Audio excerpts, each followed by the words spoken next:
श्रीसहाजं भजेजं भ्रमं भङ्गरहितं मजडं विमलं सदा आनन्दतीर्थमतुलं भजे तापत्रयापहं भवति यदनुभावात् कोऽपि वाग्मे जडमतिरपि जन्तुर्जायते प्राज्ञमौलिः सकलवचनचेतो देवता भारती सा मम वचसि निधत्तां सन्निधिं मानसे च मिथ्या सिद्धान्तदुर्ध्वान्तविध्वंसनविचक्षणः जयतीर्थाख्यतरनिर्भासतां नो हृदम्बरे अर्थिकल्पितकल्पोऽयं प्रत्यर्थिगजकेसरि व्यासतीर्थगुरुर्भूजादस्मदिष्टार्थसिद्धये पूज्याय राघवेन्द्राय सत्यधर्मरताय च भजतां कल्पवृक्षाय नमतां कामधेनवे तपस्वाध्याय शुश्रूषा कृष्णपूजारतं मुनिं विश्वेशमिष्टदं वन्दे परिम्राट् चक्रवर्तिनं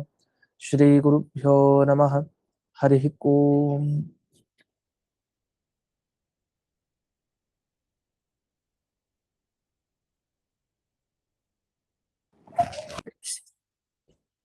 ಈಗ 15ನೇ ಶ್ಲೋಕ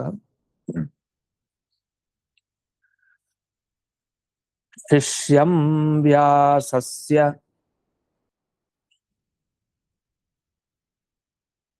ನಾರಾಯಣಮಥ ಚ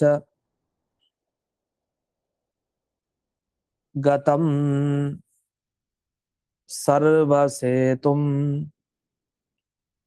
ಸುಮಾತ್ಸ್ಯಂ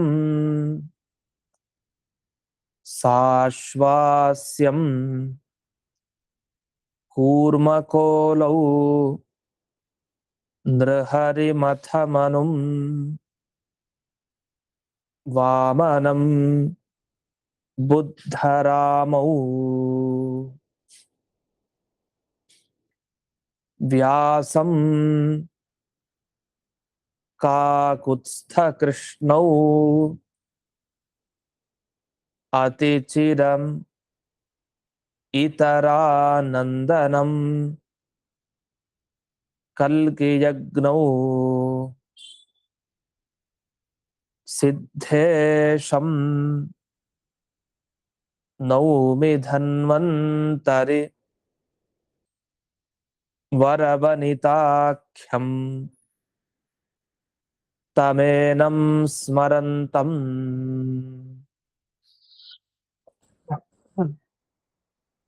ಆಚಾರ್ಯರು ವೇದವ್ಯಾಸರ ಬಳಿ ಹೋಗಿದ್ದಾರೆ. ವೇದವ್ಯಾಸರ ಆಜ್ಞೆ ಮಾಡ್ತಾರೆ, ಸೀದಾ ನಾರಾಯಣ ಮುನಿಗಳ ಹತ್ರ ಹೋಗಿ. ಭಗವಂತನದೇ ಅವತಾರ, ಮತ್ತೊಂದು ನರನಾರಾಯಣ ಅಂತ ಹೇಳ್ತೀವಿ, ಆ ನಾರಾಯಣ ಅವತಾರ. ಆ ನಾರಾಯಣ ಅವತಾರ ರೂಪಿ ಪರಮಾತ್ಮನ ಹತ್ರ ಹೋಗಿ ಅಂತ ಹೇಳಿದ್ರು. ಸರಿ ಅಂತ ಹೇಳಿ ಮಧ್ವಾಚಾರ್ಯರು ನಾರಾಯಣ ದೇವರ ಹತ್ರ ಹೋಗಿದ್ದಾರೆ.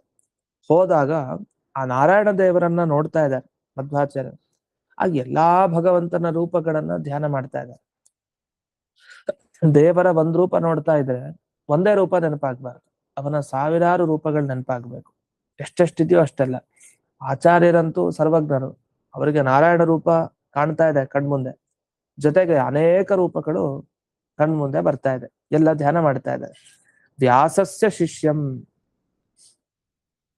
ವೇದವ್ಯಾಸರ ಶಿಷ್ಯತ್ವವನ್ನ ಪಡೆದ ಇವರು ತಾವು ಹೊರಟಿದ್ದಾರೆ.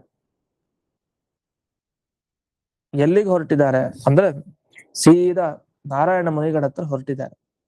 ನಾರಾಯಣಂ ಗತಂ ಅಂದ್ರೆ ನಾರಾಯಣ ದೇವರ ಹತ್ರ ಹೋಗಿದ್ದಾರೆ. ಆ ನಾರಾಯಣ ದೇವರು ಹೇಗಿದ್ದಾರೆ ಅಂದ್ರೆ ಸರ್ವಸೇತುಂ ಅಂತ ಹೇಳ್ತಾರೆ.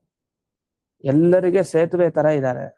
ಅಂದ್ರೆ ಯಾರೇ ಸಂಸಾರದಿಂದ ದಾಟಬೇಕು ಅಂದ್ರೆ, ಸಂಸಾರ ಒಂದು ದೊಡ್ಡ ಸಮುದ್ರ ತರ, ಈ ಸಮುದ್ರದಿಂದ ಮೋಕ್ಷದ ತನಕ ಹೋಗ್ಬೇಕು ಅಂದ್ರೆ ದಾಟ್ಕೊಂಡು ಸೇತುವೆ ಬೇಕಂತ. ಯಾಕೆ? ಆ ಸೇತುವೆ ಯಾರು ಅಂದ್ರೆ ಭಗವಂತ. ಈ ರೀತಿ ಸಂಸಾರ ಸಮುದ್ರದಿಂದ ದಾಟಿ ಮೋಕ್ಷಕ್ಕೆ ಹೋಗ್ಲಿಕ್ಕೆ ಸೇತುವೆ ಈ ನಾರಾಯಣ ದೇವರು. ಸುಮಾತ್ಸ್ಯಂ, ಮತ್ಸ್ಯಾವತಾರ, ಮತ್ಸ್ಯ ರೂಪ ಧ್ಯಾನ ಬಂತಂತೆ, ಧ್ಯಾನ ಮಾಡಿದ್ದಾರೆ. ಇನ್ನು ಹಯಗ್ರೀವ, ಅಶ್ವ ಆಸ್ಯಂ, ಅಶ್ವ ಅಂದ್ರೆ ಕುದುರೆ, ಕುದುರೆ ಮುಖ ಹಾಸ್ಯ ಅಂತ ಹಯಗ್ರೀವ ದೇವರ ಧ್ಯಾನವನ್ನ ಮಾಡಿದ್ದಾರೆ. ಹಾಗೆ ಕೂರ್ಮ ಕೋಲವು, ಕೂರ್ಮ ಮತ್ತೆ ಕೋಲ, ಕೋಲ ಅಂದ್ರೆ ವರಾಹ ಅಂತ ಅರ್ಥ, ಕೋಲ ಅನ್ನೋದಕ್ಕೆ ವರಾಹ ಅಂತ ಅರ್ಥ. ಅದಾದ್ಮೇಲೆ ನೃಹರಿ ಅಂದ್ರೆ ನರಸಿಂಹ ದೇವರನ್ನ ಅಥ ವಾಮನಂ, ವಾಮನ ದೇವರನ್ನ, ಬುದ್ಧ ಮತ್ತೆ ರಾಮ ಅಂದ್ರೆ ಇಲ್ಲಿ ಪರಶುರಾಮ, ಆ ಪರಶುರಾಮನನ್ನ ಚಿಂತಿಸಿದ್ದಾರೆ, ವೇದವ್ಯಾಸರನ್ನ ಚಿಂತಿಸಿದ್ದಾರೆ. ಕಾಕುತ್ಸ್ಥ ಕೃಷ್ಣವು, ಕಾಕುತ್ಸ್ಥ ಅಂದ್ರೆ ರಾಮ, ಶ್ರೀರಾಮ. ಈ ಕಾಕುತ್ಸ್ಥ ರಾಮನನ್ನ ಮತ್ತೆ ಕೃಷ್ಣನನ್ನ ಮತ್ತೆ ಅತಿಚಿರಂ ಇತರಾನಂದನನ್, ಹಾಗೆ ಬಹಳ ಕಾಲದವರೆಗೆ ಹೀಗೆ ಅಲ್ಲೇ ಇದ್ದು ಇತರಾನಂದನ ಅಂದ್ರೆ ಇತರಾದೇವಿಯ ಮಗ ಯಾರು, ಮಹಿದಾಸ, ಭಗವಂತನ ಅವತಾರ, ಐತರೇಯ ಅಂತಾನು ಕರಿತೀವಿ ಇನ್ನೊಂದು ಹೆಸರು. ಇತರೆಯ ಮಗ ಐತರೇಯ ಅಥವಾ ಇತರಾನಂದನ ಮಹಿದಾಸ. ಆ ಮಹಿದಾಸನನ್ನ ನೆನಪಿಸ್ಕೊಂಡಿದ್ದಾರೆ. ಮತ್ತೆ ಕಲ್ಕಿ ಯಜ್ಞವು, ಕಲ್ಕಿ ಮತ್ತೆ ಯಜ್ಞ, ಮತ್ತೆ ಸಿದ್ಧೇಶ ಅಂದ್ರೆ ಯೋಗ ಸಿದ್ಧಿಯನ್ನು ಪಡೆದ ಕಪಿಲ ದೇವರು. ಇನ್ನು ಧನ್ವಂತರಿ ವರವನಿತಾಖ್ಯಂ, ಧನ್ವಂತರಿ ಪರಮಾತ್ಮನನ್ನ, ಹಾಗೆ ವರವನಿತ ಶ್ರೇಷ್ಠಳಾದ ಸ್ತ್ರೀ ಅಂದ್ರೆ ಮೋಹಿನಿ ರೂಪ, ಮೋಹಿನಿಯನ್ನ, ತಮೇನಂ, ಈ ರೀತಿ ಇಷ್ಟೊಂದು ಅವತಾರ ಎತ್ತಿದ ನಾರಾಯಣ ಮುನಿಗಳು ನನ್ನ ಕಣ್ಮುಂದೆ ಇದ್ದಾರೆ ಅಂತ ಸ್ಮರಣೆ ಮಾಡ್ತಾ ಇದ್ದಾರೆ ಮಧ್ವಾಚಾರ್ಯರು. ಅಂತ ಮಧ್ವಾಚಾರ್ಯರನ್ನ ನಮಸ್ಕಾರ ಮಾಡ್ತೀನಿ ಅಂತ. ಹಾಗಾದ್ರೆ ಒಟ್ಟು ಇದರ ಸಾರ ಏನು? ಆಚಾರ್ಯರು ಯಾವಾಗ ನಾರಾಯಣ ಮುನಿಗಳನ್ನು ನೋಡಿದ್ದಾರೆ, ಅವರು ಸಾಮಾನ್ಯ ಮುನಿ ಅಲ್ಲ. ಅದು ಬದರಿಕಾಶ್ರಮದಲ್ಲಿದ್ದು ನಾರಾಯಣ ಮುನಿಗಳು ತಪಸ್ ಮಾಡ್ತಾ ಇರ್ತಾರೆ ಅಂತ ಪ್ರಸಿದ್ಧ. ಈ ನಾವು ನೋಡಿದೀವಿ ಬದ್ರಿ ನಾರಾಯಣ ಏನಿದ್ದಾನಲ್ಲ, ಆ ಬದ್ರಿ ನಾರಾಯಣನ ಬಗ್ಗೆನೇ ಹೇಳ್ತಾ ಇರೋದು. ನಾರಾಯಣ ತಪಸ್ಸಿನ ಭಂಗಿಯಲ್ಲಿ ಇರೋದು. ಆ ನಾರಾಯಣನನ್ನು ನೋಡಿದಾಗ ಈ ಸ್ತೋತ್ರ ಇವ್ರಿಗೆ ನೆನಪಕ್ಕೆ ಬಂದಿದೆ. ಯಾರಿಗೆ? ಆಚಾರ್ಯರಿಗೆ. ಸ್ತೋತ್ರ ನೆನಪಕ್ಕೆ ಬಂದಿದೆ ಅಂದ್ರೆ ಏನರ್ಥ? ಎಲ್ಲ ಮತ್ಸ್ಯ, ಕೂರ್ಮ, ವರಾಹ, ಪ್ರತಿಯೊಂದು ರೂಪ, ಅದು ಎಷ್ಟು ರೂಪ ಹೇಳಿದ್ದಾರೆ ಇಲ್ಲಿ? ಮತ್ಸ್ಯ ಮೊದಲಿಗೆ, ಆಮೇಲೆ ಹಯಗ್ರೀವ, ಆಮೇಲೆ ಕೂರ್ಮ, ವರಾಹ, ನರಸಿಂಹ, ವಾಮನ, ಬುದ್ಧ, ಪರಶುರಾಮ, ವೇದವ್ಯಾಸ, ಮತ್ತೆ ಶ್ರೀರಾಮ, ಕೃಷ್ಣ, ಮಹಿದಾಸ, ಕಲ್ಕಿ, ಯಜ್ಞ, ಕಪಿಲ, ಧನ್ವಂತರಿ, ಮೋಹಿನಿ, ಇಷ್ಟು ರೂಪಗಳನ್ನ ಆ ನಾರಾಯಣ ಮುನಿಗಳನ್ನು ನೋಡ್ತಾ ಸ್ಮರಣೆ ಮಾಡಿದ್ರು. ಅಂದರ್ಥ ಇವ್ರಿಗೆ ಅಜ್ಞಾನ ಇಲ್ಲ, ಅವ್ರು ನಾರಾಯಣ ಮುನಿ ಅಲ್ಲ, ನಿಜವಾಗಿ ದೇವರೇ ಅಲ್ಲಿ ಆ ರೂಪದಲ್ಲಿ ಬಂದಿರೋದು, ತಪಸ್ಸನ್ನು ಮಾಡ್ತಾ ಬದರಿಯಲ್ಲಿ ನಾರಾಯಣ ಕೂತಿರೋದು. ಅದನ್ನ ಬದರಿ ಕ್ಷೇತ್ರಕ್ಕೆ ಹೋದ್ರೆ ಈ ಶ್ಲೋಕ ಹೇಳ್ಕೊಳ್ಬೇಕು. ಮಧ್ವಾಚಾರ್ಯರು ಅಲ್ಲಿ ಹೋದಾಗ ಇಷ್ಟು ರೂಪವನ್ನ ಸ್ಮರಣೆ ಮಾಡಿದ್ದಾರೆ. ಅದನ್ನ ಇಂಥ ಶ್ಲೋಕವನ್ನು ಹೇಳಿದ್ರೆ ವಿಶೇಷ ಅನುಗ್ರಹ ಆಗುತ್ತೆ. ಇಂಥ ಒಂದು ಪವಿತ್ರ ಶ್ಲೋಕ. ವ್ಯಾಸಸ್ಯ ಶಿಷ್ಯಂ, ಅಂಥ ಈ ವೇದವ್ಯಾಸರ ಶಿಷ್ಯರಾದ ಆಚಾರ್ಯರನ್ನು ನಮಸ್ಕಾರ ಮಾಡ್ತೇನೆ ಅಂತ ಹೀಗೆ ಕೊನೆಗೆ ಅಲ್ಲಿ ಸಂಬಂಧ ಅನ್ವಯ ಮಾಡ್ಕೊಡೋದು. ಇಷ್ಟು ಸರಳವಾದ ಅರ್ಥ. ಇದಾದ್ಮೇಲೆ ವಿಶೇಷ ಅರ್ಥ ಏನ್ ಹೇಳಿದಾರೆ ರಾಯರು ನೋಡೋಣ. ಇದಾನಿಂ ಏಕಾಂತೆ ವ್ಯಾಸಮುಖಾತ್ ಭಾರತ ಪಂಚರಾತ್ರ ವೇದ ಪುರಾಣ ಸೂತ್ರಾದೀನ ಭಾವಂ ಯಥಾವದ್ ವಿಜ್ಞಾಯ ಅಂತ. ವೇದವ್ಯಾಸರ ಹತ್ರ ಯಾಕೆ ಹೋದ್ರು ಆಚಾರ್ಯರು? ಅಲ್ಲಿ ಏಕಾಂತದಲ್ಲಿ ಏನ್ ಮಾಡಿದ್ರು ಅಂದ್ರೆ ಅವರ ಮುಖಾಂತರ ಪಾಠ ಕೇಳಿದ್ರು ಅಂತ ಅರ್ಥ. ಏನೇನ್ ಪಾಠ ಕೇಳಿದ್ರು? ಮಹಾಭಾರತ ಕೇಳಿದ್ದಾರೆ, ಭಾರತ, ಪಂಚರಾತ್ರದ ಬಗ್ಗೆ ಕೇಳಿದ್ದಾರೆ, ವೇದವನ್ನ ಕೇಳಿದ್ದಾರೆ, ಪುರಾಣವನ್ನ ಕೇಳಿದ್ದಾರೆ, ಬ್ರಹ್ಮಸೂತ್ರ, ಇನ್ನೂ ಏನೇನ್ ವಿಷಯ ಇದೆಯೋ ಎಲ್ಲ ಅವರ ಮುಖದಿಂದಲೇ ನೇರವಾಗಿ ಅವರ ಅಭಿಪ್ರಾಯ ಏನು ಅಂತ ತಿಳ್ಕೊಂಡಿದ್ದಾರೆ. ಆದ್ರಿಂದಲೇ ಬ್ರಹ್ಮಸೂತ್ರಗಳಿಗೆ ಅರ್ಥ ನಮಗ್ ಸರಿಯಾಗಿ ಗೊತ್ತಾಗ್ಬೇಕು ಅಂದ್ರೆ ವೇದವ್ಯಾಸರ ಮುಖದಿಂದ ಕೇಳ್ಬೇಕು. ಆದ್ರೆ ವೇದವ್ಯಾಸರು ಸಿಗ್ತಾರಾ? ಇಲ್ಲ. ಆದ್ರೆ ಅದೇ ವೇದವ್ಯಾಸರ ಮುಖದಿಂದ ಕೇಳಿದ ಮಧ್ವಾಚಾರ್ಯರು ವಿವರಣೆ ಮಾಡಿದ್ದಾರೆ. ಸಾಕ್ಷಾತ್ ಮಧ್ವಾಚಾರ್ಯ ಗುರುಗಳು ವೇದವ್ಯಾಸರೇ. ಅಂದ್ಮೇಲೆ ಗುರುಗಳ ಅಭಿಪ್ರಾಯವನ್ನ ಶಿಷ್ಯ ಮಾತ್ರ ಚೆನ್ನಾಗಿ ಹೇಳಲಿಕ್ಕೆ ಸಾಧ್ಯ. ಬೇರೆ ದರ್ಶನಕಾರರು ಮಾಡಿದ್ದಾರೆ ಏನೋ ಈ ಬ್ರಹ್ಮಸೂತ್ರಕ್ಕೆ ವ್ಯಾಖ್ಯಾನವನ್ನ. ಆದ್ರೆ ಅವ್ರು ಏನು ಹೇಳ್ತಾರೆ ಅಂದ್ರೆ ವೇದವ್ಯಾಸರು ಹೇಳ್ದೇ ಇರೋ ವಿಷಯನೂ ನಮ್ ಗುರುಗಳು ಹೇಳಿದ್ದಾರೆ ಅಂತ ಹೊಗಳುತ್ತಾರೆ. ವೇದವ್ಯಾಸರು ಹೇಳ್ದೇ ಇರೋ ವಿಷಯ ನಿಮ್ ಗುರುಗಳು ಹೇಳಿದ್ದಾರೆ ಅಂದ್ರೆ ಮತ್ತೆ ವೇದವ್ಯಾಸರಿಗೆ ಅಭಿಪ್ರೇತ ಅಲ್ಲ ಅದು. ಮತ್ತೆ ವೇದವ್ಯಾಸರಿಗಿಂತ ದೊಡ್ಡವರು ಅನ್ನೋ ರೀತಿಯಲ್ಲಿ ವರ್ಣನೆ ಮಾಡಿದಾಗಾಯ್ತು. ಆ ಹಿಂದಿನ ಪಾಠದಲ್ಲಿ ಹೇಳಿದ್ನಲ್ಲ, ವೇದವ್ಯಾಸರನ್ನ ಒಬ್ಬ ಸಾಕ್ಷಾತ್ ಮುನಿ ಅಂತ ಒಪ್ತಾರೆ ಕೆಲವರು, ಅವರನ್ನ ದೇವರು ಅಂತ ಒಪ್ಪೋದೇ ಇಲ್ಲ. ಆ ತರದವ್ರು ಇದ್ದಾರೆ. ಆದ್ರೆ ಹಾಗಲ್ಲ, ಇಲ್ಲಿ ವೇದವ್ಯಾಸರ ಮುಖದಿಂದನೇ ಮಧ್ವಾಚಾರ್ಯ ಪಾಠ ಕೇಳಿದ್ದಾರೆ ಏಕಾಂತದಲ್ಲಿ ಆ ಊರ್ಧ್ವ ಬದರಿಕಾಶ್ರಮದಲ್ಲಿ. ಅಂದ್ರೆ ನಾವು ಆಚಾರ್ಯರ ಆ ಬ್ರಹ್ಮಸೂತ್ರದ ಅರ್ಥವನ್ನ ಎಷ್ಟು ಪ್ರಾಮಾಣಿಕವಾಗಿ ಕಾಣ್ಬೇಕು ಅನ್ನೋದನ್ನ ಈ ದೃಷ್ಟಿಯಲ್ಲಿ ನಾರಾಯಣ ಪಂಡಿತಾಚಾರ್ಯ ತಿಳಿಸಿದ್ದಾರೆ. ಅದಾದ್ಮೇಲೆ ಏನಾಯ್ತು?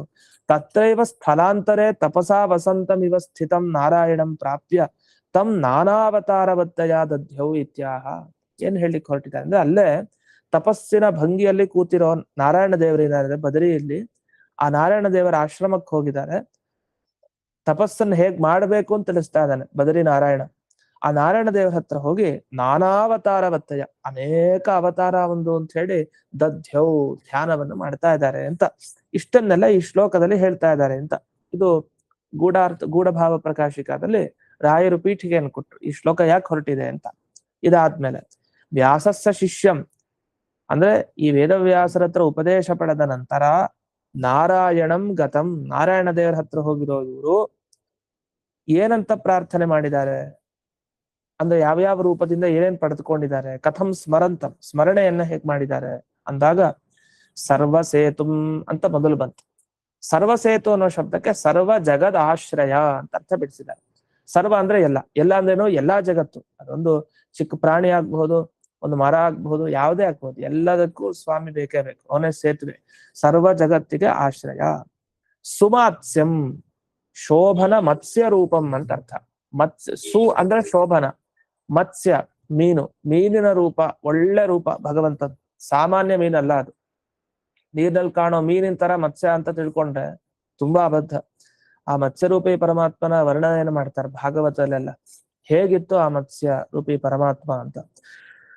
ಅದರಿಂದ ಅಲ್ಲಿ ನೋಡಿದಾಗ ನಮ್ಗೆ ಇನ್ನೂ ವಿಶೇಷವಾಗಿ ಗೊತ್ತಾಗತ್ತೆ. ಅದನ್ನ ಸು ಅಂತ ಹೇಳಿದ್ದಾರೆ, ಚೆನ್ನಾಗಿರೋ ಅಂತ ಮತ್ಸ್ಯ, ಸಾಮಾನ್ಯ ಅನ್ಕೊಳ್ಬೇಡಿ ಅಂತ. ಇನ್ನು ಸಾಶ್ವಾಸ್ಯಂ ಅಶ್ವಸ್ಯ ಆಸ್ಯೇನ ಮುಖೇನ ಸಹಿತಂ. ಅಶ್ವ ಅಂದ್ರೆ ಕುದುರೆ, ಕುದುರೆಯ ಆಸ್ಯ ಅಂದ್ರೆ ಮುಖದಿಂದ ಸಹಿತ ಅಂದ್ರೆ ಕುದುರೆ ಮುಖದವನು. ಹಯಗ್ರೀವಾವತಾರ ಮಿತಿ ಯಾವತ್, ಹಯಗ್ರೀವಾವತಾರ ಅಂತ ಅರ್ಥ ಅಂತ ವಿವರಿಸಿದ್ರು. ಕೂರ್ಮ ಕೋಲೌ ನಂತರ ಕೂರ್ಮ ಕೋಲ, ಕೂರ್ಮ ಅಂದ್ರೆ ಕೂರ್ಮ ಅಂತಾನೆ ಬಿಡಿಸಿದ್ರು ರಾಯರು. ಆದ್ರೆ ಕೋಲ ಅಂದ್ರೇನು, ಕೂರ್ಮ ಕೋಲೌ, ಕೂರ್ಮ ವರಾಹೌ, ಕೂರ್ಮ ಮತ್ತೆ ವರಾಹ ಅಂತ ಬಿಡಿಸಿದ್ದಾರೆ. ಆಮೇಲೆ ನೃಹರಿ ನಮ ನರಸಿಂಹಂ ಅಥ ಚ, ಮತ್ತಷ್ಟೇ ಅಲ್ಲದೆ ಮನುಂ, ಇನ್ನೊಂದು ಬಿಟ್ಟಿದ್ದೆ ನಾನಾಗ್ಲೆ, ಮನು ಅಂತ ನೋಡಿ, ಮನು ಅನ್ನೋದಕ್ಕೆ ಒಂದು ಅರ್ಥ ಬರೆದಿದೆ. ಮನು ಅಂತಂದ್ರೆ ಜ್ಞಾನಿಯಾದ ಅಂತ ಅರ್ಥ ಇದೆ. ಈ ಮನ್ಯು ಸೂಕ್ತ ಅಂತ ಹೇಳ್ತೀವಲ್ಲ, ಮನ್ಯು ಸೂಕ್ತದಲ್ಲಿ ಮನು ಇದೆ ನೋಡಿ, ಅಂದ್ರೆ ಜ್ಞಾನವನ್ನ ವಿಶೇಷವಾಗಿ ಯಾರು ಹೊಂದಿದಾನೋ ಅವನಿಗೆ ಮನ್ಯು ಅಂತ ಕರೀತಾರೆ. ಹಾಗೆ ಇಲ್ಲಿ ಮನು ಅಂತ ಅನ್ನೋದ್ರಿಂದ ಇನ್ನೊಂದು ಅವತಾರನು ತಗೊಂಡಿದ್ದಾರೆ. ಯಾವುದು? ಮನುಂ ಮನ್ವವತಾರಂ, ತಾಪಸ ಮನುಂ ಇತ್ಯರ್ಥ. ತಾಪಸ ಮನುಗಳು, ತಾಪಸ ಮನ್ವಂತರ ಅಂತ ಏನು ಮನ್ವಂತರ, ಇವಾಗ ವೈವಸ್ವತ ಮನ್ವಂತರ ಅಂತ ನಾವು ಹೇಳ್ತಾ ಇರ್ತೀವಿ ಸಂಕಲ್ಪದಲ್ಲೆಲ್ಲ.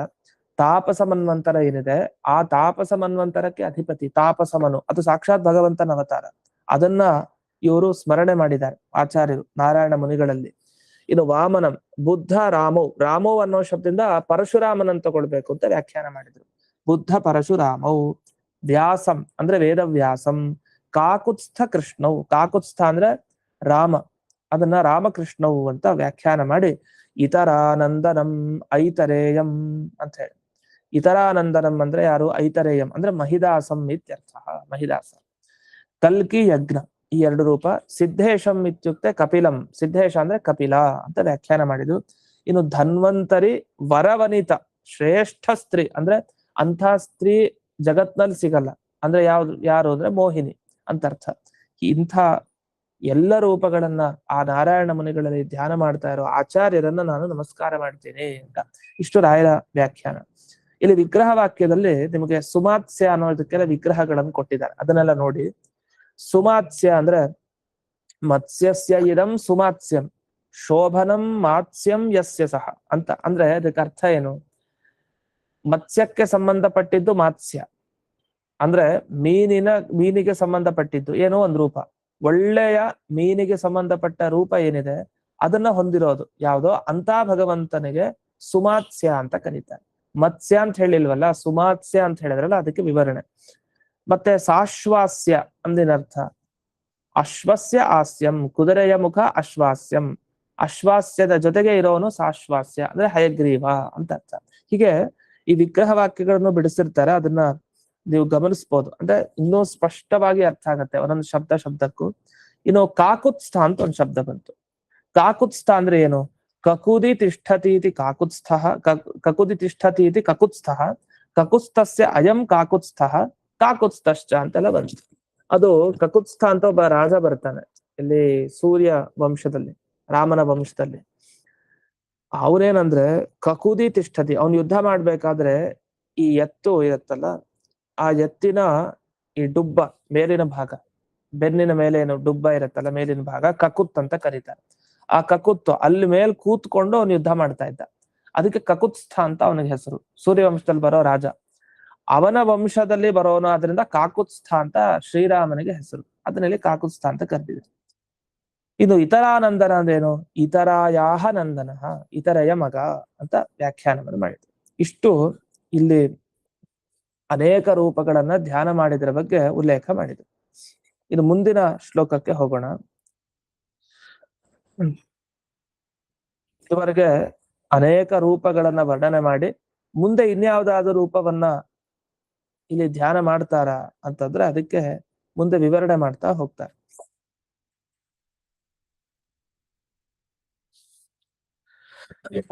ಹದಿನಾರನೇ ಶ್ಲೋಕ. ದತ್ತಾತ್ರೇಯಂ ಕುಮಾರಂ ಹೃದಿ ದಧತ್ ಋಷಭಂ ಹಂಸ ಕೃಷ್ಣೌ ಹರಿಂ ತಂ ಧಾರ್ಮಂ ನಾರಾಯಣಾಖ್ಯಂ ಸದಶ ಶತಸಹಸ್ರ ಆದ್ಯನಂತಾವತಾರಂ